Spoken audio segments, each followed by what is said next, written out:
हामी Google ब्राउजरमा search गर्दाखेरि हामी जहिले पनि एन्टर प्रेस गर्छौँ हैन आज चाहिँ म पिपल अथवा हुन्छ नि प्लेसेस ठाउँको नामहरू त्यसै डाइरेक्ट सर्च गर्नु फेसबुकमा मात्र सर्च गर्ने हो भने हामी चाहिँ के गर्ने जहिले पनि फेसबुक हैन facebook.com छ हैन यसलाई चाहिँ ट्याब गर्ने ट्याब क्लिक गरेपछि के हुन्छ तपाईको एकचोटी के सर्च गर्ने हैन प्लेसेस छ हैन पिपल सर्च गर्नु हैन पिपल अब तपाईले टाइप गर्न सक्नुहुन्छ मैले चाहिँ पहिले यहाँ टाइप गरेर आफै आछ अनि एन्टर गर्ने एन्टर गरेपछि तपाईको यहाँ गुगल सर्चमा चाहिँ फेसबुकको बारे मात्र आउँछ हैन facebook.com को चाहिँ भित्र अनि क्लिक गर्नुभयो तपाईँ लगइन छ भने अलरेडी लगइन हुन्छ नत्र लगइन गरेर पछि पासवर्ड र तपाईको युजर नेम हालेपछि त्यो चाहिँ फेसबुकमा जुन टपिकमा टाइप गरेको त्यो टपिक मात्र आउँछ नकि तपाईले फेसबुक खोलेर त्यो भित्र फेरि पिपल सर्च गर्नु पर्दैन त्यसरी हैन र अर्को कुरा छ विन्डोज शटडाउन गर्दाखेरि हामी हैन पहिला चाहिँ अल्ट F4 ले हुन्थ्यो हैन तर अहिले हामी विन्डोज शटडाउन गर्दा यहाँ के भन्छ तपाईको स्टार्टमा गएर हैन तपाईको शटडाउन अथवा रिस्टार्ट त्यो गर्नु पर्दैन हैन तपाई अहिले चाहिँ FN की छ नि FN की छ भन्दा लेफ्टमा छ FN की र अल्ट अनि त्यसपछि तपाईको F4 थिच्नु भयो भने यसरी आउँछ हैन यसरी आएपछि तपाईले चाहिँ के गर्न सक्नुहुन्छ यसलाई चाहिँ शटडाउन गर्न सक्नुहुन्छ कि रिस्टार्ट गर्न सक्नुहुन्छ हैन साइन आउट गर्न सक्नुहुन्छ स्विच युजर अर्को युजर पनि स्विच गर्न सक्नुहुन्छ अनि यसमा चाहिँ मेन कुरा चाहिँ तपाईको कहिले विन्डोजहरु अपडेट भन्नुहुन्छ हैन अपडेट भन्ने बेलामा तपाईको FN अल्ट प्लस F4 की हुन्छ नि F4 की यहाँ सम्म माथि टपमा छ नि हैन F4 की यो तीनटा की थिच्नु भयो भने के हुन्छ यसरी आउँछ र तपाई सिधै शटडाउन गर्न सक्नुहुन्छ म चाहिँ गर्दिन अनि किनभने म कन्टिन्यु गर्नुपर्छ यसरी गर्न सक्नुहुन्छ अर्को एउटा कुरा महत्त्वपूर्ण कुरा पनि के छ भन्दाखेरि तपाई जब हैन विभिन्न ब्राउजरहरुमा काम गरिराख्नु भएको छ हैन अथवा तपाईको विन्डोजहरु खुल्ला छ अरे हैन अब भनौं न डेस्कटपहरु अथवा तपाईको चाहिँ यस्तो खुल्ला छ अरे हैन जस्तो खुल्ला भएको बेलामा तपाईलाई चाहिँ अब एउटा ट्याबबाट एउटा विन्डोजबाट अर्को विन्डोजमा जानु पर्यो भने तपाई के कुन ट्याब चलाउनु कुन की चलाउने भन्दाखेरि अल्ट प्लस ट्याब चलाउनु भयो भने तपाई छिटो जान सक्नुहुन्छ नकि तपाई हुन्छ नि यसमा चाहिँ यो गरेर बस्नु पर्दैन हैन त्यही भएर यो अल्ट र ट्याबमा चाहिँ तपाई अर्को विन्डोजमा अथवा नेक्स्ट विन्डोजमा सर्टकट की चलाउन सक्नुहुन्छ अनि अर्को कुरा चाहिँ के छ भन्दाखेरि तपाईको अब एउटा उसमा एउटा फर्म अथवा एउटा विन्डोजमा एउटा ट्याबमा काम गरिराख्नु भएको छ तपाईले झुकेर यो बन्द गर्नु भएर हैन बन्द गर्नु भएर अनि त्यसपछि तपाई कहिले त एउटा काम गरिरहेको हुन्छ हैन एउटा सिचुएसनमा हुन्छ तपाई फर्म फिल गरिराख्नु भएको हुन्छ अथवा केही कुरा सर्च गरिराख्नु भएको हुन्छ बन्द भएन एकदम हैन तपाईलाई छ्याउ हुन्छ नि हैन त्यसमा समस्या पर्छ नि त्यही भएर तपाई चाहिँ के गर्न सक्नुहुन्छ के प्रेस गर्न सक्नुहुन्छ कन्ट्रोल शिफ्ट प्लस टी गर्नुभयो भने तपाईले बन्द गर्नु भएको ट्याबहरु ब्याक खुला आउँछ कन्ट्रोल शिफ्ट प्लस टी हैन टी त्यो तीनटा की सँगै थिच्नु भयो भने तपाईको बन्द भएको ट्याबहरु त्यही सिचुएसनमा ब्याक आउँछ त्यो भयो अब अर्को एउटा जान्नुपर्ने कुरा के छ भन्दाखेरि रमाइलो यो चाहिँ रमाइलो धेरै हैन ज्ञानको भन्दा पनि एउटा रमाइलो कुरा चाहिँ के छ भने के गर्न सक्नुहुन्छ भने कहिलेकाहीँ तपाई भनौं न हैन तपाई साथीहरुलाई झुकाउन जानुहुन्छ अथवा केही रमाइलो गर्न चाहनुहुन्छ भने तपाई के गर्न सक्नुहुन्छ भने यो जस्तो भनौं bbc.com भनौं है bbc.com खोल्नु भयो हैन bbc.com मा चाहिँ अब तपाई हैन यसरी एउटा न्यूज के हेर्दै हुनुहुन्छ रे हैन अनि साथीलाई चाहिँ यसलाई चाहिँ अब अलिकति मोडिफाई गर्नको लागि के गर्न सकिन्छ भन्दाखेरि तपाईले चाहिँ यसलाई चाहिँ डिजाइन मोडमा हैन डिजाइन मोडमा लान सक्नुहुन्छ डिजाइन मोडमा गएर इन्स्पेक्टमा गएर अनि कन्सोलमा जानुभयो भने तपाईले यहाँ के लेख्न सक्नुहुन्छ भन्दाखेरि document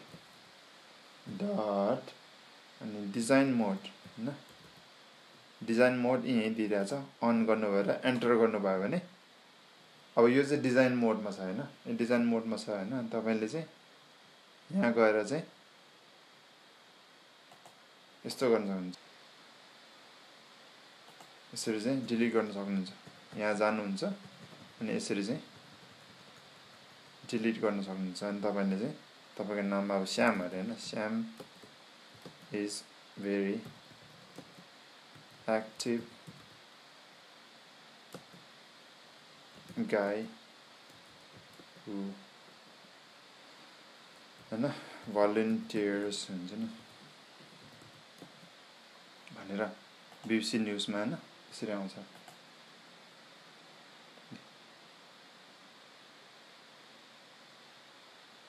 Sham is very active guy who volunteers भनेर अनि साथीले ओ हेर त श्याम भन्ने केरा म हैन यसरी तपाईहरुलाई चाहिँ रमाइलो गर्न सकिन्छ हैन त्यो एउटा भयो अनि अर्को चाहिँ हामी के गर्न सक्छौं भने हामी कहिलेकाहीँ कमान्ड प्रम्प्ट चलाउने बेलामा हामी जहिले पनि के गर्छौं यहाँ गएर cmd थिचेर हैन अनि cmd बाट अनि फेरि cd हैन डाइरेक्टरी चेन्ज गरेर हामी के गर्छौं अब हैन d डाइरेक्टरी यसरी जानु पर्ने हुन्छ हैन पुरै हुन्छ नि त्यहाँ त्यसरी थिच्नु भन्दा हामी कहिलेकाहीँ के गर्न सक्छौं भने त्यो तपाईले एडिट गर्नु भयो नि हुन्छ त डकुमेन्ट्समा गएर यहाँ के गर्न सक्नुहुन्छ cmd थिच्नु भयो भने डकुमेन्ट्समा त्यो तपाईको विन्डोजमा सिधै गएर डकुमेन्ट्समा के गर्छ त्यसले तपाईले कमान्ड प्रम्प्ट चलाउन सक्नुहुन्छ अर्को चाहिँ हाम्रो तपाई गुगल जीमेल को बारेमा जीमेल तपाईले चलाउनुहुन्छ जीमेलमा चाहिँ तपाई हामी अर्को चाहिँ जीमेल हैन हामी जीमेल मा इमेलहरु एडिट गर्छौं सेन्ड गर्छौं हैन तर कहिलेकाहीँ के हुन्छ भन्दाखेरि इमेल चलाउँदाखेरि चाहिँ रङ मान्छेलाई हैन रङ मान्छेलाई हामी के गर्छौं भने रङ मान्छेलाई हामी इमेल पठाउँछौं हैन अथवा त्यो इमेल रङ मान्छेलाई पठाउँछौं अथवा टाइप गर्नु नपर्ने सेन्टेन्सहरु हामी टाइप गरेर पठाउँछौं हैन त्यस्तो बेलामा चाहिँ हामी के गर्न सकिन्छ भन्दाखेरि भनौं न हैन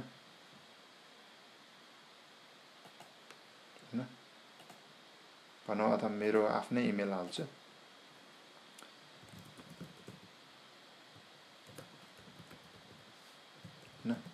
यसरी इमेल एडिट गरे हैन हाई भनेर अनि हामीले चाहिँ अब के अब झुकेर हामीले के मिस्टेक गर्छौं अथवा के इमेल लेख्दा चाहिँ हामीले चाहिँ त्यो इमेल चाहिँ रङ मान्छेलाई पठाउन सक्छौं हैन त्यही बेलामा चाहिँ हामीले के गर्न सक्छौं भने यो इमेल को चाहिँ स्केड्युल गर्न सक्छौं हैन स्केड्युल चाहिँ भोलि हैन भोलि पठाउने स्केड्युल गर्न सक्छौं टुमरो मर्निङ हुन्छ नि 8 मे 12 हुन्छ नि आज मे 11 हो भने भोलि मे 12 को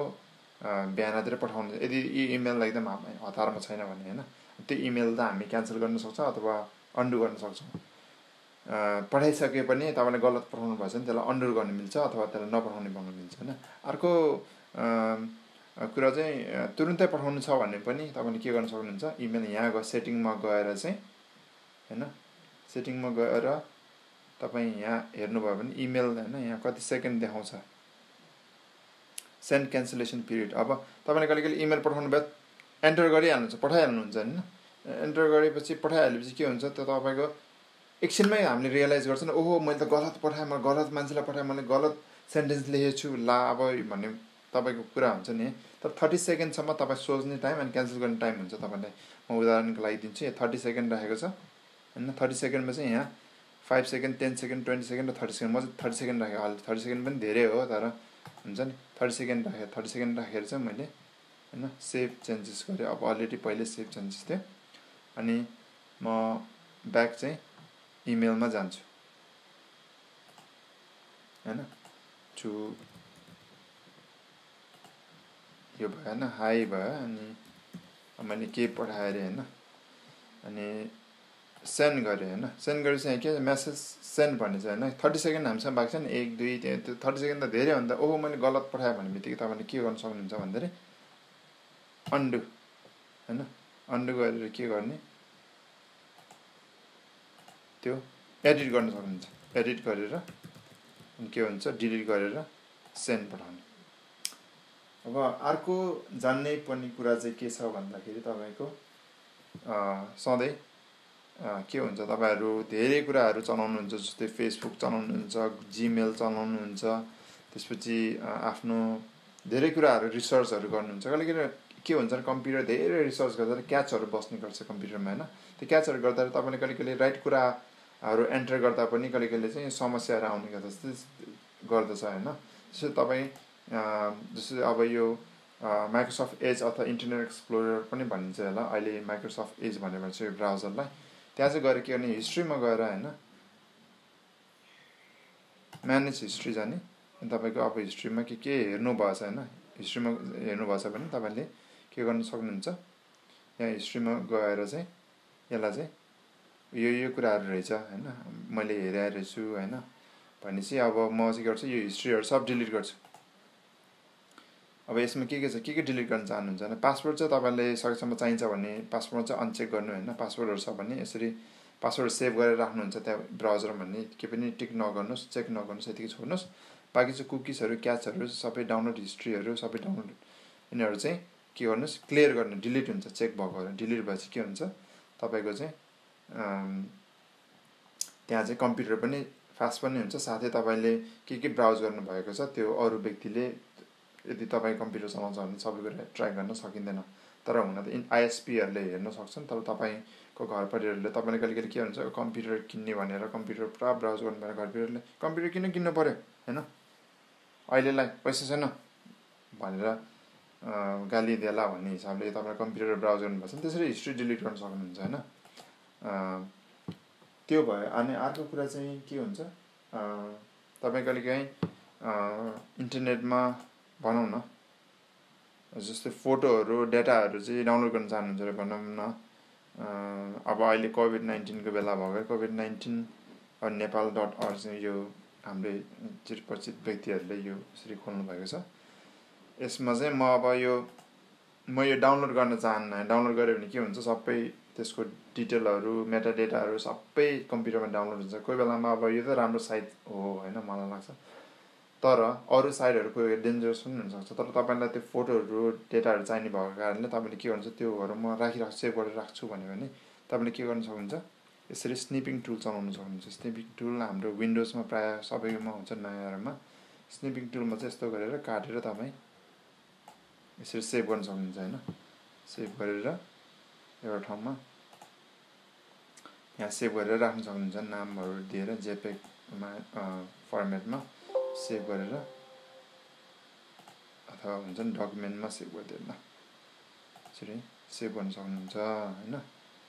काटेर सेभ गर्न सक्नुहुन्छ अनि अर्को हामी चाहिँ कम्प्युटर चाहिँ हामीलाई के हुन्छ जहिले प्रायः काम गरिराख्दाखेरि बेला-बेलामा फ्रीज हुन्छ हाम्रो कम्प्युटर मेमोरीको कारणले गर्दाखेरि अथवा ब्राउजरको कारणले गर्दाखेरि क्याचहरु धेरै भएको कारणले अथवा सफ्टवेयरहरु एकैचोटी एकदम मल्टिपल हैन एप्लिकेसनहरु हामीले खुला राख्छौं हैन त्यस्तो कारणले हाम्रो कम्प्युटर चाहिँ के हुन्छ फ्रीज हुन्छ स्क्रिनहरु जति क्लिक गर्दा माउस पनि चल्दैन त्यस्तो सिचुएसनमा हामी प्रायः चाहिँ के गर्न सक्छौं धेरैलाई थाहा भएको कुरा पनि हो यो कन्ट्रोल अल्ट प्लस डिलिट गरे भने टास्क म्यानेजर अथवा हामी यस्तो यिनीहरुमा पनि जान सक्छौं तर टास्क म्यानेजरमा गएर के हुन्छ के खुला छ त्यो देखाउँछ हैन यहाँ चाहिँ तीनटा प्रोग्राम चाहिँ मेन प्रोग्राम चाहिँ ब्याकग्राउन्ड प्रोसेस चाहिँ यहाँ छँदै छ हैन यिनीहरु पनि हामीले बन्द गर्न सक्छौं हैन तर यो एपहरु खोलिरहेको एपहरुलाई हामी के गर्छौं बन्द गर्न सक्छौं हैन यसरी एन्ड टास्क गर्न सक्छौं एन्ड टास्क गरेर बन्द भएपछि के हुन्छ तपाईको यसले चाहिँ कम्प्युटरलाई अलि फास्ट बनाउँछ अनि जे कुराले चाहिँ कम्प्युटरलाई फ्रीज गर्छ त्यो कुरा पनि यहाँ हामीले क्लोज गर्न सक्छौं हैन